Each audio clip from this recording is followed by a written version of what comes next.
அரிட்டாபட்டி மற்றும் நாயக்கர்பட்டி உள்ளிட்ட 50க்கும் மேற்பட்ட கிராமங்களில் டங்ஸ்டன் நிலக்கரி சுரங்கம் வர வேண்டாம், எங்களுக்கு அது தேவையில்லை என்று இந்த பகுதியில் வாழ்கின்ற 100 விழுக்காடு மக்கள் எதிர்க்கின்ற வகையில் அதை எதிர்த்து இங்கே வாழ்கின்ற மக்கள் கடந்த 2 மாதங்களாக தொடர் போராட்டங்களை செய்து வருகிறார்கள். இந்த போராட்டத்தை ஒருங்கிணைத்து இது போன்ற எதிர்ப்பு பிரச்சாரங்களை நடத்தி கொண்டிருக்கின்ற ஊர் மக்கள், அதிலும் குறிப்பாக இந்த கூட்டத்தை நடத்தி கொண்டிருக்கின்ற குமரேசன் அவர்கள், பார்த்திபன் அவர்கள் உள்ளிட்ட அனைத்து நிர்வாகிகளுக்கும் இந்த திட்டம் வேண்டாம்,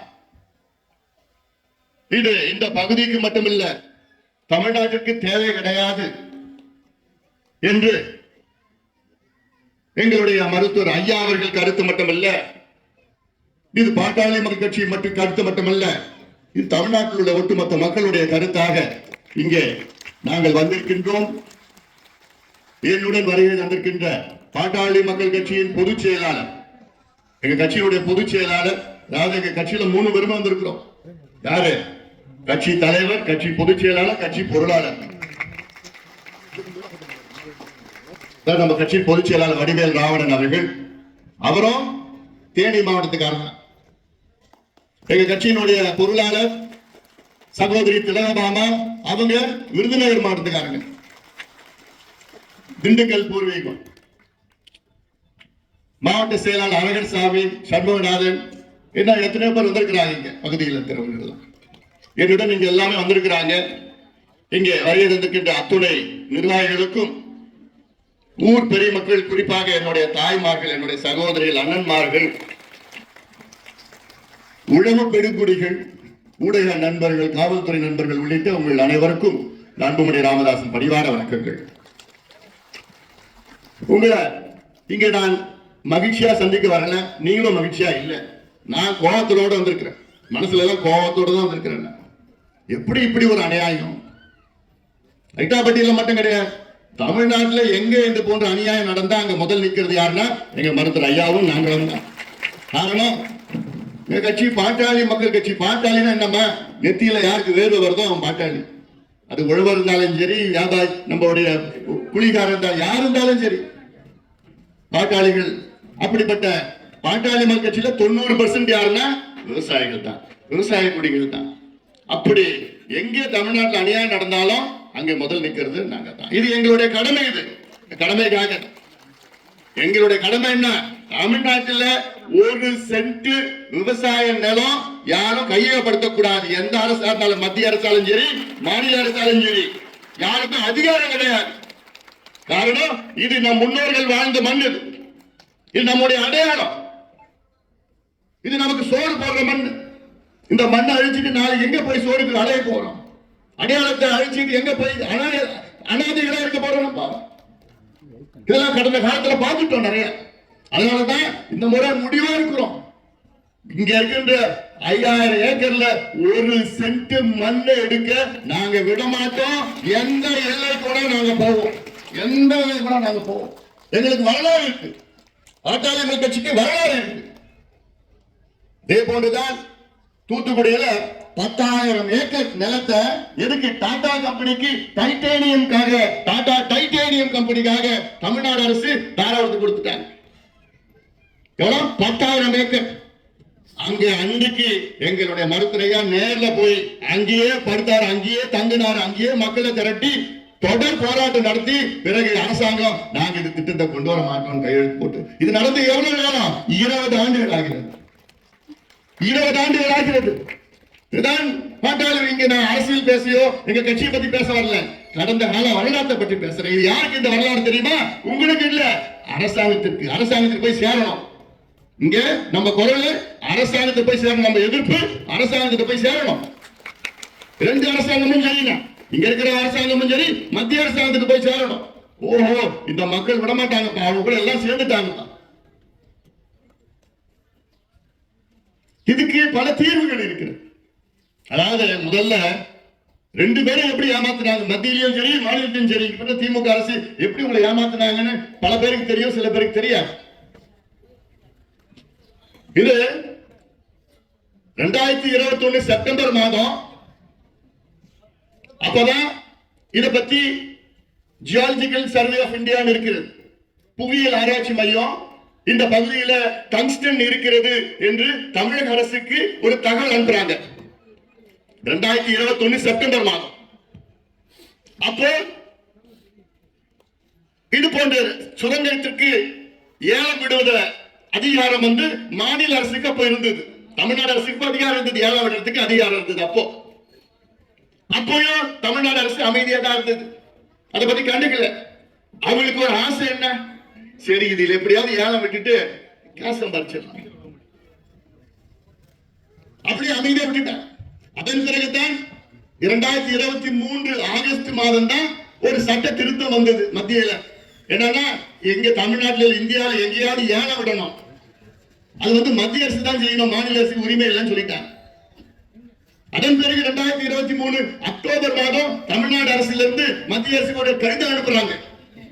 அப்பயும் அரிட்டாபட்டியோ டங்ஸ்டன் பத்தி எல்லாம் பேசுற அந்த கடிதத்துல என்ன சொல்றாங்கன்னா, இந்த அதிகாரம் எங்களுக்கு வேணும், மத்திய அரசு எங்க அதிகாரத்தை நீங்க எடுத்துக்கிட்டீங்க அப்படின்னு ஒரு லெட்டர் எழுதுறாங்க. தவிர இங்க இந்த டங்ஸ்டன் நிலக்கரி சுரங்கத்தை நிறுத்துங்கள்லாம் லெட்டர்லாம் யாரும் போடல, தமிழ்நாட்டு அரசு போடல, லெட்டர் போடல.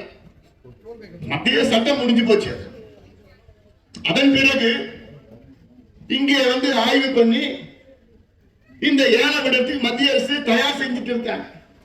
எப்படியாவது இந்த நிலம் எவ்வளவு தெரியுமா, 5000 ஏக்கர், 2015 ஹெக்டேர், 2115 ஹெக்டேர், 5000 ஏக்கர்.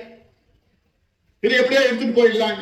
இந்த 5000 ஏக்கர் எப்படிப்பட்ட மண் இது, நம்முடைய பாரம்பரியம், நம்முடைய விவசாயம், பல்லுயிர் வாழ்விடம் இது, நம்முடைய பல்லுயிர் பாரம்பரிய தளம் இது, நம்முடைய வழித்தடங்கள் இருக்கிறது, தமிழ் பாரம்பரிய அடையாளங்கள் இருக்கிறது, 7 ஏரிகள் இருக்கிறது, 3 தடுப்பணைகள் இருக்கிறது, 200 சுனைகள் இருக்கிறது. அந்த சுனையில தண்ணி குடிச்சோம்னா அவ்வளவு உடம்புக்கு நல்லது, உடலுக்கு நல்லது, மனசுக்கு நல்லது. இது போன்ற எங்கேயாவது கிடைக்குமா? அதெல்லாம் எங்கேயாவது கிடைக்குமா? 250 வகையான பறவைகள் இருக்கிறது, கழிவுகள் உட்பட எல்லா பறவைகள், விலங்குகள் எவ்வளவு இருக்கிறது. இதை அழிக்கணும்னு யார் நினைச்சாலும் அவனை சும்மா விட, என்ன பொறுத்த வரைக்கும் அவன் படுவாரு. ஏன்னா நான் ஒரு உழைப்பாளியா, உழவனா நான் சொல்றேன், நம்ம மண்ணை அழிக்கிற யார் நினைச்சாலும் அவன் நல்லா இருக்க மாட்டான். இப்ப தமிழக அரசு இப்பொழுது நாணம் ஆடிக்கொண்டிருக்கிறது. மத்திய அரசு திட்டமிட்டு இது எப்படியாவது ஏலம் விடணும். இதுல எல்லாரும் கவனிக்க வேண்டியது என்னன்னா, யாருக்கு தெரியுமா ஏலம் விட்டாங்க? தூத்துக்குடி ஸ்டெர்லைட் கம்பெனி தெரியுமா? தூத்துக்குடியில ஸ்டெர்லைட் கம்பெனியில அங்க சுத்தி இருக்கிற மக்களை அழிச்சாங்க. மண்ணையும் காத்தையும் தண்ணியும் அழிச்சு, சுற்றுச்சூழலை கேடு பண்ணி, சுற்றுச்சூழல் அழிச்சு, அந்த கம்பெனி என்ன கம்பெனி? ஸ்டெர்லைட் கம்பெனி தான் இங்க இந்த மண்ணை அழிக்க ஏலம் எடுத்திருக்கிறானுங்க. எவ்வளவு பெரிய அயோக்கியத்தனம் இது. திமுக ஒரு பக்கம் ஸ்டெர்லைட் நாங்க எதிர்ப்போம்னு சொல்லி, ஆனா இப்ப ஸ்டெர்லைட் தோல் மேல கைய போட்டுட்டு எப்படியாவது நீ உள்ள நுழைஞ்சு, நாங்க ஒண்ணும் கண்டுக்க மாட்டோம். இதுதான் நாடகம் ஆடிட்டு இருக்கிறாங்க. ஸ்டெர்லைட் கம்பெனி அங்க நாசப்படுத்திட்டாங்க. அதனால எத்தனையோ பேரு துப்பாக்கி குண்டுல சுட்டாங்க, பார்த்தோம். இங்க அப்படி எல்லாம் நடக்க போறதில்லை, நாங்க விட்டுட போறதில்லை உங்க எல்லாம். அதனால அதை பத்தி கவலைப்படாதீங்க. இங்க அரிட்டாப்பட்டி பகுதியில டங்ஸ்டன் இருக்கு, இன்னும் தகவல் நிறைய கொடுங்கன்னு கேட்கிறாங்க. தமிழ்நாடு அரசு அப்பயும் என்ன சொல்றாங்க, எங்க வேண்டாங்க, இங்க நரசு சுரங்க வேண்டாம்னு சொல்லல. தகவல் எல்லாமே யார் கொடுத்தா? தமிழ்நாடு அரசு, மத்திய அரசு கொடுக்கிறான். 5000 ஏக்கர் இங்க இருக்குது, இந்த மலை இருக்குது, அது இருக்குது, இதெல்லாம் தகவல் கொடுத்து நீ நடத்திக்கோன்னு சொல்றாங்க. இந்த ஏலம் தயாரிக்கிற நேரத்துல எத்தனையோ முறை தமிழ்நாடு அதிகாரிகள் மத்திய அரசு கூட்டத்தில் போய் கலந்துக்கிட்டாங்க. மீட்டிங் நடக்குதுங்க டெல்லியில. இந்த ஏலம் நடக்கிறதுக்கு முன்பு மீட்டிங் நடக்குது. இதெல்லாம் அது எல்லாத்தையும் தமிழ்நாடு அதிகாரிகள் போய் கலந்துக்கிட்டாங்க. கலந்துக்கிட்டு ஏலம் வரலாம் பிப்ரவரி மாசம். பிறகு நவம்பர் மாதம் வரைக்கும் அமைதியா இருந்த தமிழ்நாடு அரசு 10 மாதம் அமைதியா இருக்கிறாங்க. இந்த அமைதி காரணம் என்ன? பேரம் பேசுறாங்க. யார்கிட்ட பேரம் பேசுறாங்க? வேதாந்தா, ஸ்டெர்லைட். வேற எதுக்கு? வேற என்ன அர்த்தம் எடுத்துக்க முடியும்? இது பெரிய சூழ்ச்சி. இது எல்லாம் சேர்ந்துதான் கொள்ளடிக்கிறதுக்கு தான் திட்டமிட்டு இருக்கிறாங்க.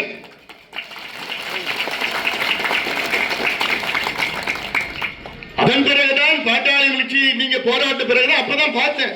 ஓ, இது இவ்வளவு பெரிய பிரச்சனையா? உடனே போடுறேன். போட்டு நான் எனக்குள்ள அனுப்பிச்சு விட்டுறேன். போய் கேளுங்க, நேரடியாக போய் பாருங்கன்னு கட்சி பொருளாளர், மாவட்ட செயலாளர் எல்லாம் போய் அனுப்பிச்சு விட்டுறேன். ஆமாங்க, உண்மைன்னு உடனே ஒரு அறிக்கை முதல்ல விட்டுட்டு அதுக்கப்புறம் நான் சொல்லிட்டேன், போன் மூலமா சொல்லிட்டு போய் சொல்லுங்க, மக்கள்கிட்ட சொல்லுங்க. நிச்சயமா இங்க அந்த திட்டம் வராது, உத்தரவாதம் நீங்க கொடுங்க, பார்த்துக்கலாம். 2ல 1 பார்த்துக்கலாம். ஏன்னா எங்களுக்கு அனுபவம் இருக்கு, எங்களுக்கு மட்டும்தான் அனுபவம் இருக்கு. என்னன்னு?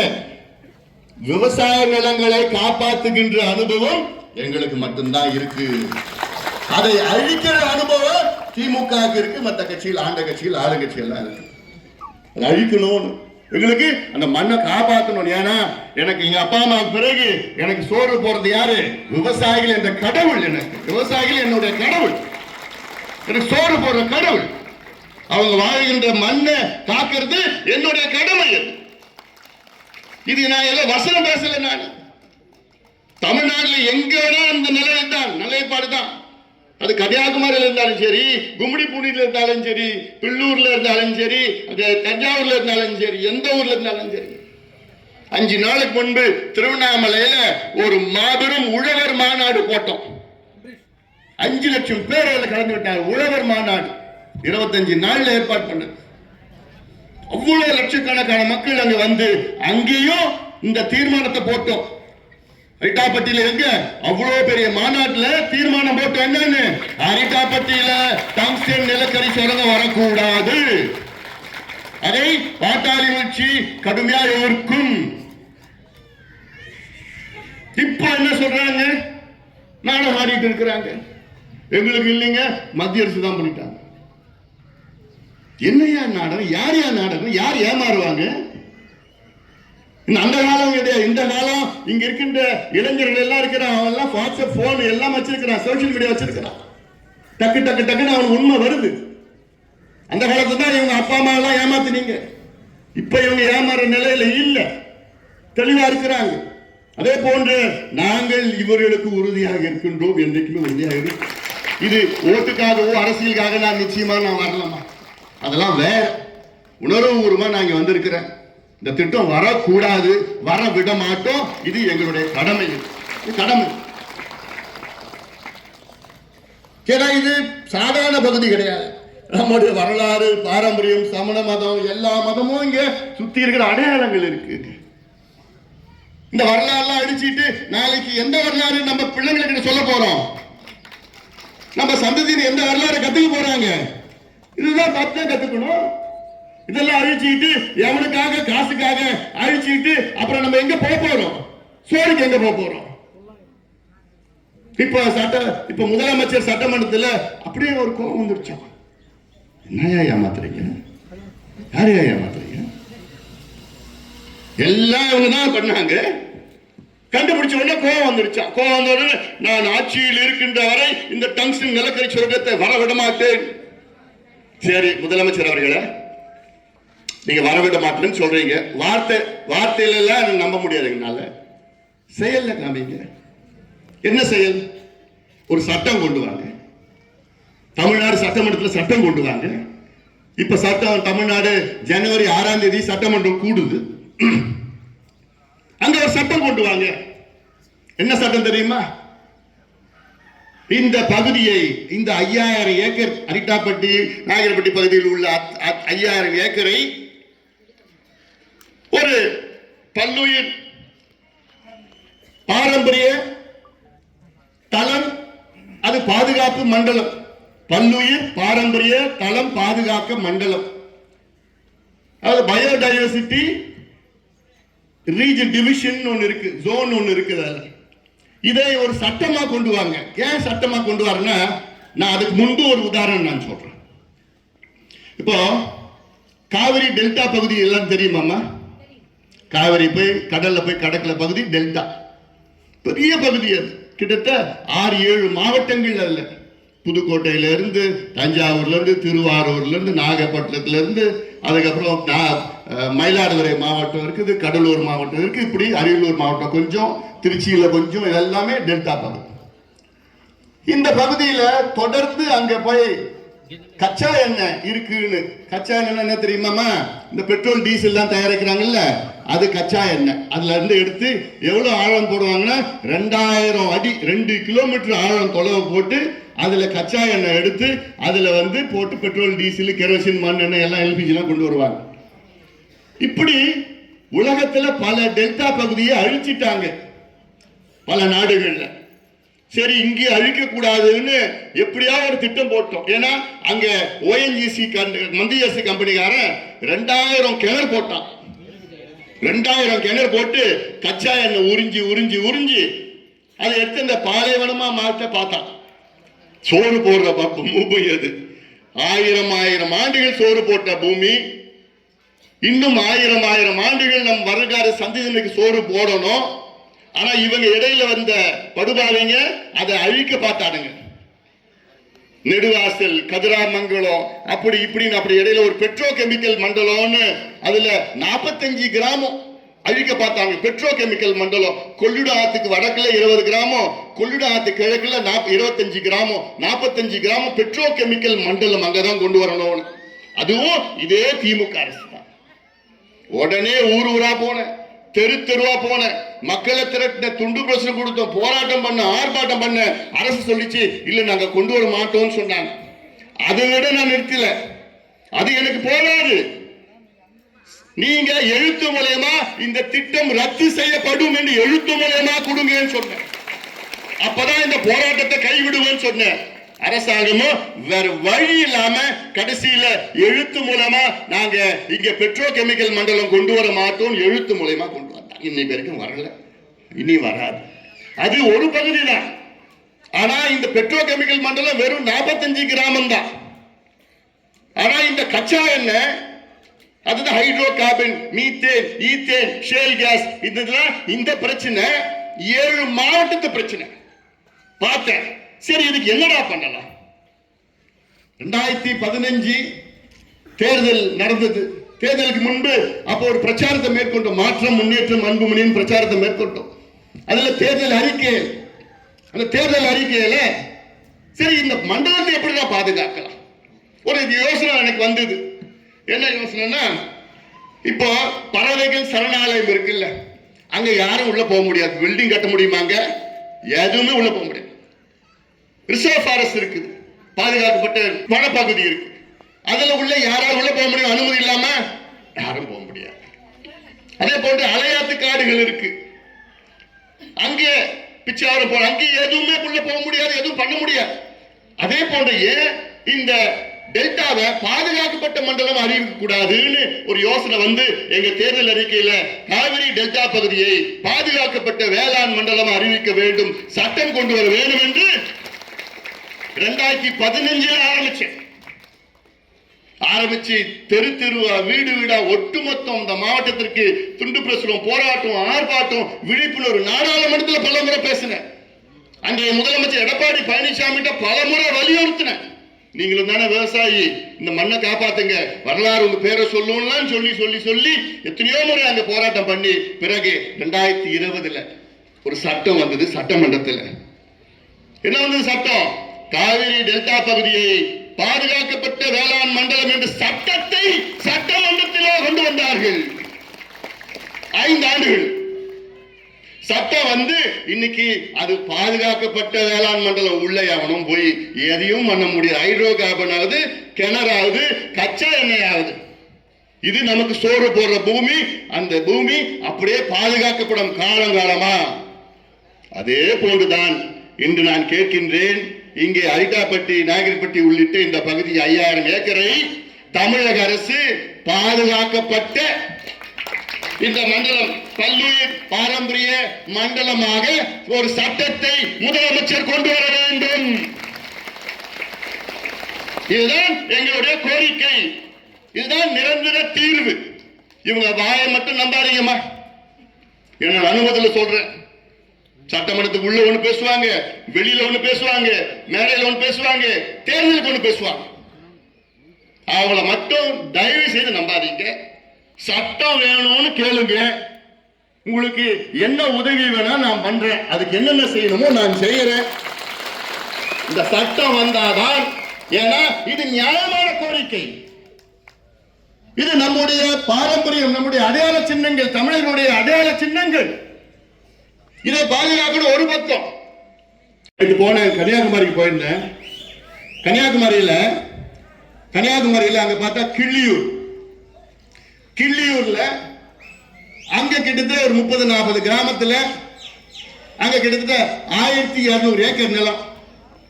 அதை எடுத்து அது மோனோசைட் அங்க இருக்கு, அணுக்கதிர்கள் அதிகமா பகுதியில் வருது, எடுத்தானா அணுக்கதிர் வெளியில வரும், அங்க மோனோசைட் இருக்குன்னு சொல்லிட்டு அங்க ஒரு சுரங்கம் அமைக்கிறதுக்கு திட்டமிட்டு இருக்கிறாங்க. அதுக்கு மத்திய அரசு திட்டமிட்டு, மாநில அரசு சரிங்க எடுத்துட்டு போங்க. எங்க கிட்ட ஆட்சி இருந்ததுன்னா இந்த சட்டத்தை ஒரு நிமிஷத்துல எங்களால கொண்டு வர முடியும். ஆனா தமிழ்நாட்டில் உள்ள அனைத்து பகுதியிலும் தமிழ்நாட்டு எங்க கிட்ட ஆட்சி இருந்ததுன்னா தமிழ்நாட்டில் ஒரே ஒரு சுரங்கம் கூட அமைக்க கூடாதுன்னு முதல்ல சட்டம் கொண்டு வந்துருவாங்க. அது எந்த சுரங்கம் இருந்தாலும் சரி, அது டங்ஸ்டன் சுரங்கம் இருந்தாலும் சரி, மோனோசைட் சுரங்கம் இருந்தாலும் சரி, பழுப்பு நிலக்கரி சுரங்கம் இருந்தாலும் சரி, வேற எந்த சுரங்கம் இருந்தாலும் வேண்டாயா. எதுக்கு மண் அழிக்கணும்? மண்ணு நம்முடைய அம்மா கடவுள் போன்றது, அதை அழிக்கிறதுக்கு உங்களுக்கு என்ன? அதை அழிச்சு அதுல இருக்கிற பொண்ணெல்லாம் அழிட்டு போனோமா? வேண்டாம் வேண்டாம். மண் அழிக்கிறதுக்கு யாருக்கும் உரிமை கிடையாது, உரிமை கிடையாது. எந்த அதிகாரி ஆட்சி, எந்த ஆட்சியும் மண் அழிக்க கூடாது. அதெல்லாம் தெளிவா இருக்கிறோம். இதுதான் நடந்தது. எங்க? கடலூர் மாவட்டத்தில் நடந்தது. கடலூர் மாவட்டத்திலமா அங்க பழுப்பு நிலக்கரி சுரங்கம்னு தொடங்கினாங்க. பழுப்பு நிலக்கரியை எரிச்சு அதுல கரண்ட் தயாரிக்கிறது 1956 தொடங்கினாங்க. அப்ப தொடங்குற காலத்துல அப்ப நமக்கு போதுமான கரண்ட் கிடையாது. அப்ப என்ன நிலத்தை எடுத்தான்? எவ்வளவு நிலம் தெரியுமா? 40,000 ஏக்கர் நிலத்தை எடுத்தான். 40,000 ஏக்கர் நிலம்னா அதுல 3 போகம் விளையிற நிலம். அங்க மாவட்டத்தில் தண்ணி எவ்வளவு தெரியுமா இருந்தது? 8 அடியில தண்ணி இருந்தது. தன்னூற்றுன்னு கேள்விப்பட்டிருக்கீங்களாமா? இங்க சுனை இருக்குல்ல, அதே போன்ற தன்னூற்று கடலூர்ல இருந்து நெய்வேலியில இருந்து தன்னூற்று அப்படியே போனா தண்ணி அப்படியே 10 அடி மேல பீச்சு அடிக்கும். இங்க கொஞ்சம் கொஞ்சமா வரும், அங்க 10 அடிக்கு மேல அடிக்கும் தன்னூற்று. உலகத்துல 2 இடத்துல தான் தன்னூற்று. ஒன்று ஆஸ்திரேலியாவில், 2வது நெய்வேலியில இருந்தது. இப்ப இல்ல. இன்னைக்கு அந்த நிலக்கரி சுரங்கம் 40,000 ஏக்கர் எடுத்துட்டு அழிச்சிட்டாங்கன்னா ஒட்டுமொத்தமா அது பாலைவனமா மாறிடுச்சு, மண்மேடா பாலைவனமா மாறிடுச்சு. இப்ப என்ன திட்டமிட்டாங்க? இன்னொரு 50,000 ஏக்கர் அழிக்கணும்னு திட்டமிட்டாங்க. அங்க போய் நான் நின்னேன், எங்க மருத்துவர் ஐயா நின்னார், பாட்டாளி கட்சி நின்று 20 வருஷமா போராட்டம் பண்ணி பண்ணி பண்ணி இன்னைக்கு ஓரளவுக்கு நிறுத்தி வச்சிருக்கிறோம். இது மட்டும் கிடையாது. போன வருஷம் இந்த நெய்வேலி பகுதியில் 6 நிலக்கரி சுரங்கம் தொடங்குவோம்னு மத்திய அரசு திட்டமிட்டாங்க. எவ்வளவுமா? 6 நிலக்கரி சுரங்கம். அந்த 6 நிலக்கரி சுரங்கம் எத்தனை ஏக்கர் தெரியுமா? 1,25,000 ஏக்கர். 1,26,000 ஏக்கர். அந்த 6 நிலக்கரி சுரங்கத்தில் 4 கடலூர் மாவட்டத்தில், 1 அரியலூர் மாவட்டத்தில், 1 திருவாரூர் மாவட்டத்தில் 6 சுரங்கம் தொடங்குவோம். மத்திய அரசு 7 விட்டுட்டாங்க. அதுக்கப்புறம் தான் நான் கண்டுபிடிச்சேன், என்னடா அது 7 அமைதியா விட்டுட்டாங்க. இங்க இருக்கிற அரசாங்கம் சரின்னு சொல்லிடுச்சு. அது என்ன தெரியுமா இருக்கு? காவிரி டெல்டாவில் இருக்கு, சோறு போடுற மண்ணில் இருக்கு, 3 போகம் விளையிற மண் அது. அதுக்கப்புறம் பார்த்து உடனடியாக இது சொன்ன, இங்க மத்திய அரசு போடுறாங்க, மாநில அரசு அதை எதிர்க்கணும்னு சொன்ன உடனே அமைச்சர் சட்டமன்றத்தில் அன்புமணி போய் சொல்றான்னு சொல்றாங்க. சட்டமன்றத்தில் அப்படிலாம் எதுவுமே இல்லை. அன்புமணி சும்மா சொல்றாரு. இவங்க வாயத்தட்ட பொய் தானே சொல்லுவாங்க. பொய்யை தவிர இவங்களுக்கு வேற எதுவும் தெரியாது இல்ல. அடுத்த நாள் எங்க எம்எல்ஏக்களை வச்சு காமிச்சேன். பாரியா மத்திய அரசு உடைய இதுல பாரியா பார்த்தா வெப்சைட்ல பாரு பார்த்தா ஏழை விட்டாங்க. அப்புறம் தான் அமைச்சர் சொல்றாரு, இது எங்களுக்கு தெரியல. என்ன சொல்றாரு? எங்களுக்கு தெரியல. எதுக்கு அப்புறம் நீங்க அமைச்சரா இருக்கீங்க? எதுக்கு உங்களுக்கு அதிகாரிகள்? அதுக்கு தலைமை செயலாளர், இந்த செயலாளர், அந்த செயலாளர் விட்டுட்டு போக வேண்டியது. தெரியலன்னு சொல்றாங்க. அதுல அப்போ தெரியலன்னு சொல்றவங்க எதுக்கு அந்த பொறுப்புல இருக்கணும்? அதுக்கப்புறம் ப்ரூஃப் காமிச்சு எல்லாம் பண்ணனா இல்ல இல்ல நாங்க வரவிட மாட்டோம். இதே வசனம் தான் யார் பேசினாரு? ஸ்டாலின் அவர்கள், முதலமைச்சர். நானும் டெல்டாக்காரன் தான் இப்படி பேசுறாரு. நானும் டெல்டாக்காரன் தான், நான் வரவிட மாட்டேன். ஒரு 10 நாள் முடி வசனம் பேசினார்ல சட்டமன்றத்தில், அதே வசனம் அன்னைக்கு பேசினார். அதன் பிறகு நான் கேட்டேன், சரி நீங்க டெல்டாக்காரர் ரைட் ஒத்துக்கிறேன், உங்க அப்பா டெல்டால தான் இருந்தார். இந்த அதுல 6 சுரங்கத்துல 3 சுரங்கம் தான் அதுல தடுத்து நிறுத்தப்படும். இன்னும் 3 சுரங்கத்துக்கு இன்னும் இன்னைக்கு வரைக்கும் வாய் திறக்கல. இன்னைக்கு வரைக்கும் வாய் திறக்கல. அதையும் விட போறது இல்லை. நாங்க அதையும் விட போறது இல்லை. அதனால இங்க நீங்க கவலைப்படாதீங்கம்மா, நீங்க தைரியமா இருங்க, யாருக்கும் கவலை வேண்டாம். நாங்க இருக்கிறோம். என்ன சொல்ற மறுபடியும், எந்த எல்லைக்கு வேணா நாங்க போவோம். புரியுதா? எந்த எல்லைக்கு வேணா நாங்க போவோம். எதை பத்தியும் நாங்க கவலைப்பட போறது கிடையாது. எங்களுக்கு இந்த மண் பாதுகாக்கப்பட வேண்டும். நம்முடைய பாரம்பரியம், நம்முடைய வரலாறு, நம்முடைய மண் அடையாளங்கள், பாரம்பரியம் எல்லாம் பாதுகாக்கப்பட வேண்டும். அதற்கு நாங்க தயாரா இருக்கிறோம். தயாரா இருக்கிறோம். யார் வந்தாலும் சரி, இந்த அன்புமணி ராமதாஸ் உங்களோட இருப்பான். எவ்வளவு எதிர்ப்புகள் வந்தாலும் சரி. அதே வேளையில நீங்க அடுத்தது நீங்க திமுக அரசு முதலமைச்சரை நீங்க கேட்க வேண்டியது என்ன? பாதுகாப்புன்னு சொன்னீங்க, எங்களுக்கு சட்டத்தை கொண்டு வாங்க. கேக்குறீங்களா? எங்க சட்டம் கொண்டு வாங்க, சட்டமன்றத்தில் சட்டத்தை கொண்டு வாங்க அப்படின்னு இந்த கோரிக்கையில அடுத்த வருகின்ற காலம் வரும். திடீர்னு 2 நாளுக்கு முன்னாடி ஒரு ஏமாத்து வேலை அறிவிப்பு வந்துச்சு, தெரியுமா? இல்ல திடீர்னு ஐயோ நிறுத்திட்டாங்களாமே அப்படி ஒரு வதந்தியை கிளப்பி விட்டுட்டானுங்க. எதுவும் நிறுத்தல.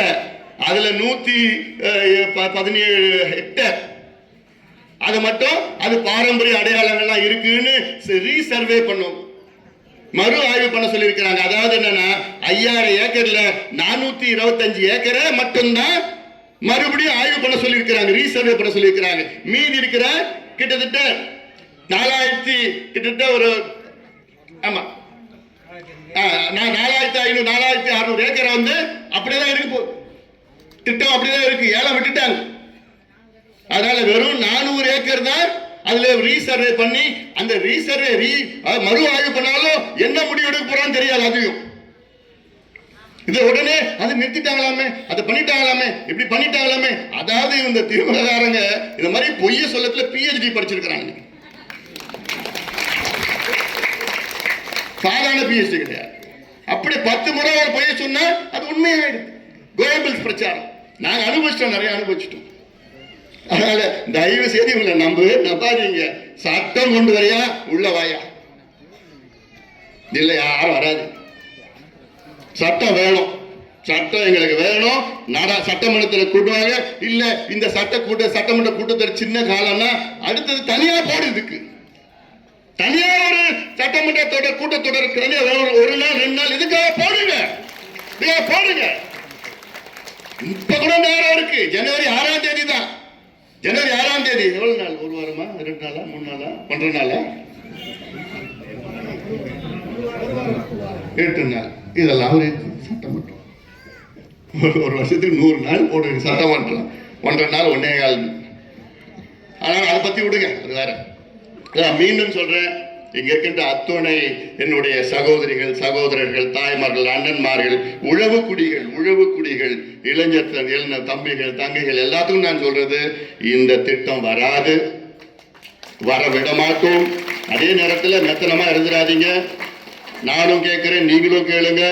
அடுத்து சட்டமன்றத்தில் சட்டம் வந்து இது பாதுகாக்கப்பட்ட மண்டலமாக, பல்லுயிர் மண்டலமாக, பாரம்பரிய மண்டலமாக, நம்முடைய வரலாற்று மண்டலமாக அமைய வேண்டும், சட்டம் வர வேண்டும் என்று ஒரு சட்டம் வந்தால்தான் இந்த பகுதி, இந்த மண், இந்த மக்கள் பாதுகாக்கப்படுவார்கள் என்று உறுதியாக நான் சொல்கின்றேன். அதற்கேற்ப நடவடிக்கைகள் தொடர்ந்து நாங்கள் இது வந்துட்டு போறோம் கிடையாது. நான் இதுக்கப்புறம் ஃபாலோ பண்ணி எல்லாம் இங்க இருக்கிறவர்கள் கூட எல்லாம் எல்லாமே கூட இருந்து பேசி ஆலோசனை எல்லாம் வழங்கி நிச்சயமாக அடுத்த கட்டம் என்னென்ன அடுத்த என்னென்ன செய்யணும்னு நிச்சயமாக தொடர்ந்து நாங்கள் செய்வோம் என்ற உறுதியுடன் நான் விடைபெறுகின்றேன். நன்றி.